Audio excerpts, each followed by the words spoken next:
Hi guys, Berry Babe checking in. Sorry it's such a late one. Just got home. I was like, oh, I'm gonna get home in time. Just gonna get home in time to vlog before it gets dark. It gets dark too early. Oh, big day today. This morning I was 145 on the nose. And I think that I would say that I've stabilized at 145. My LIW was 140, but it was at the end of an 11/12 day fast. And my stomach was totally empty, and I had no carbs or anything in my system.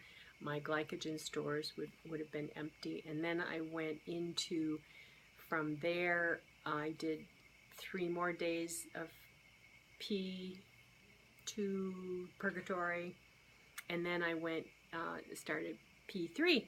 And today is day 21 of P3. I made it, I made it, I made it, I made it. I'm counting. I think stabilizing at 145 was, I went to 140 hoping I would stabilize at 145. So I do want to get back to 140, but I think I am converting some fat to muscle because my percentages are going up a little bit. So tomorrow I'll be P4, which won't be any different from today because I'm doing keto. And the baked potato yesterday. This morning I had one red blip.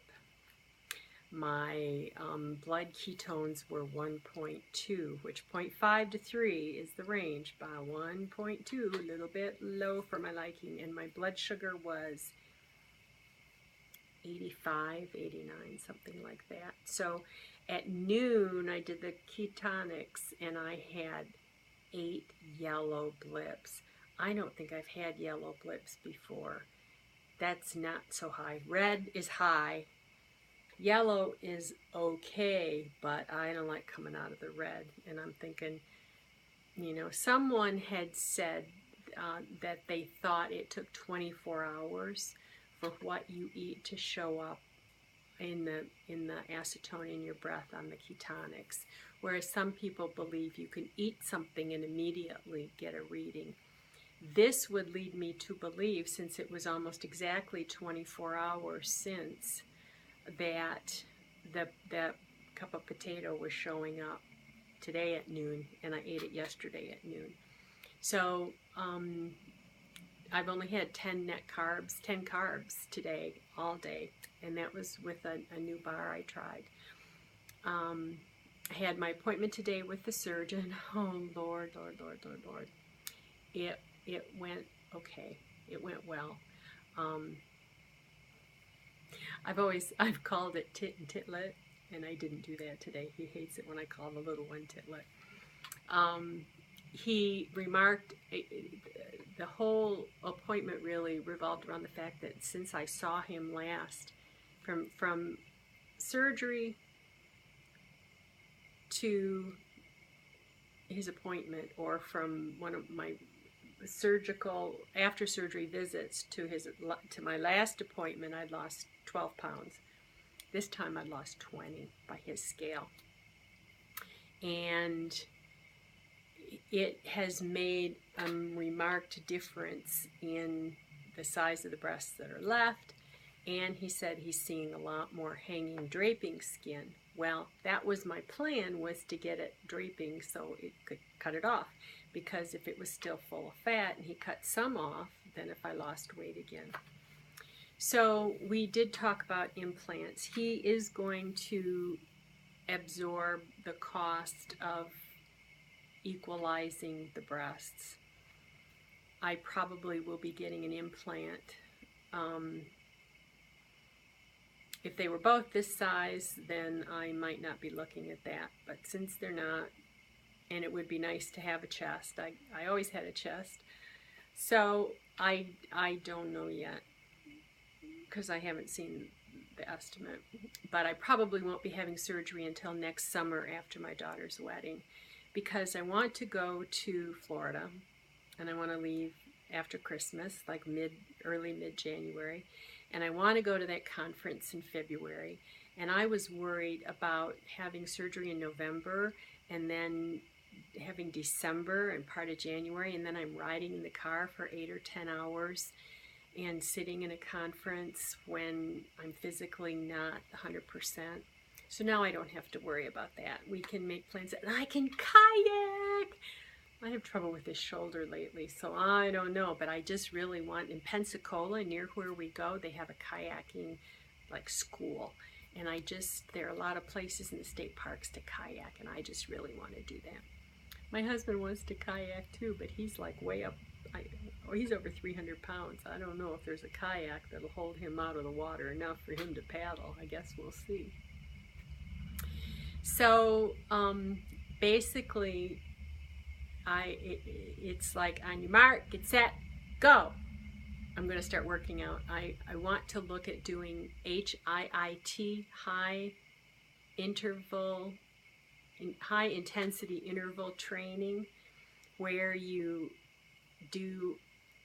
use like Nautilus machines or free weights, and you push yourself beyond your level of endurance, and you just totally rip those muscles apart. And what I heard somebody talking about it. They said, you know, if you're just going for a walk, then your body says, oh, we're having a nice little walk, and you get very little benefit. If you stress yourself, your body, to the point that you can't do anymore, your body says, oh my God, we're in crisis. We need to get stronger.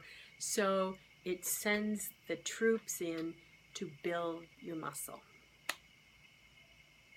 That's the theory. And I did get a book, and I can't tell you the name of it right this minute. It was rewritten by someone who talked about this a long time ago. And there's a special section for seniors in the back, and they say seniors can use this too because their muscles have wasted away and they really need to rebuild.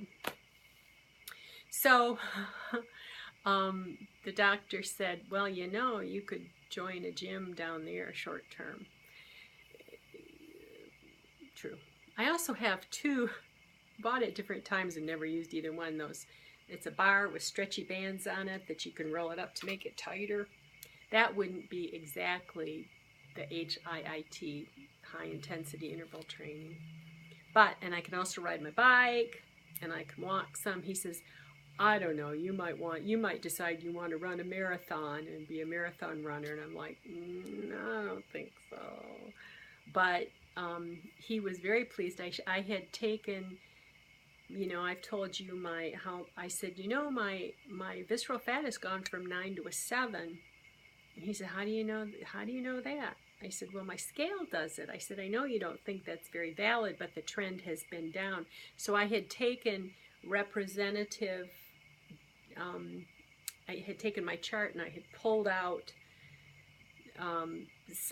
showing the trend down, and I've lost like 3 points. I went from 64 years to 62. My muscle has steadily gone up and the fat has steadily gone down, and the visceral fat went from 9 to 7. And I think you're good if you're 13, if you're at least 13 or below. So even at 9 I was okay. But so basically what needs to happen is I need to be stable. And I said, well, what if I gain 40 pounds after, you know, you do the surgery? Because he's talking about if he puts implants in and I gain weight, they probably won't expand the same because their composition's different. And he said, why would you do that? You've always had your weight stable. It's like, oh yeah, well, you don't know what's going on when you're not there to see me. Because in between visits, in between surgeries, it's like I went up. And this last time it was up 191 something before I had this last surgery. I lost down to 165. And then I went up a bit. And then I came down to the 140, now 145. So, what we've talked about is going down in January going down 65. 75 goes through the mountains and then into the heart of Florida where everything is really expensive and booked. So we go down 65 and we miss some of the real scary parts. And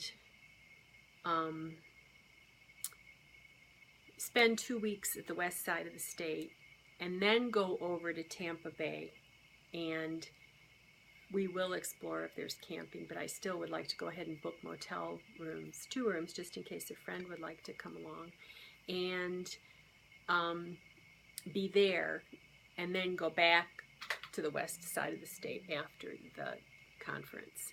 I just really feel strongly that this is something that I need to do. And I tried salmon yesterday. It's not very good. But the boy, my daughter's fiance, says, because I was asking him, because he likes it, they wrap chunks of salmon in bacon and then put it on the grill. I said, oh, everything's always better with bacon. I'm trying to, I've bought bags of lettuce, and I think I'm going to try a honey mustard with MCT oil and mustard. And I have some clear, I can't use honey, but I have some clear syrup, like it looks like, I always called it Carol syrup, high fructose corn syrup, to sweeten it. And I might try putting that on some lettuce. I have butter lettuce and romaine, and I've had kickback from lettuce, so I don't know how that's going to go. And I haven't done the broccoli. Ooh, we're going camping tomorrow. I'm not ready. I'm not ready at all. I didn't bake the broccoli. Eek! I wonder if it'll still be good when I get home. I don't know. Anyway, I'm sorry that the pictures didn't come through. I will try again, but I don't know. Wearing my Chico's blouse again. When I like something, I wear it, but it killed me today because I had to cut the label out. There's just something about seeing that Chico's label and then the size in it. It's the smallest size I've ever worn in Chico's. But it was just, and it's still, I got to get my stitch ripper out. It's still, it was tacked in 2 little places, and it's been scratching my neck. I've got a little bit ADHD. It's kind of on the autism scale, and I have sensory issues, and so my clothes can't, the label in the back has to be soft. I love it when t-shirts and underwear and things have gone where they take the labels out, because I always itch at seams and stuff. I wear it's like a spandex undershirt, and it's by Jockey, and it's seamless. So I looked at some bras today to see about getting, like seeing, okay, what is, like a padded push-up bra, and I was at our local quasi Walmart kind of a store, and they all looked like hooker bras. They just were lace, and the backs of them were like this big. Well, I forget I'm not like, I don't need huge straps and great big back bands to keep these in place because they don't go anywhere. But I was walking down the rows, and those D bras look so big. It's kind of like now when I go at Penny's, I have to go through the large size section to get to the fitting rooms, and those clothes just look so big to me now. I saw those D cups. It's like, you've been there, done that. So next fall, I'll have some twin sisters. I'm looking at Saline, and he'll be able to fill them to match. So, doing well. And tomorrow, my ketone should be good tomorrow. And I'll be real. I'll be real. I won't be connected to the HCG anymore. Ah! Bye, guys.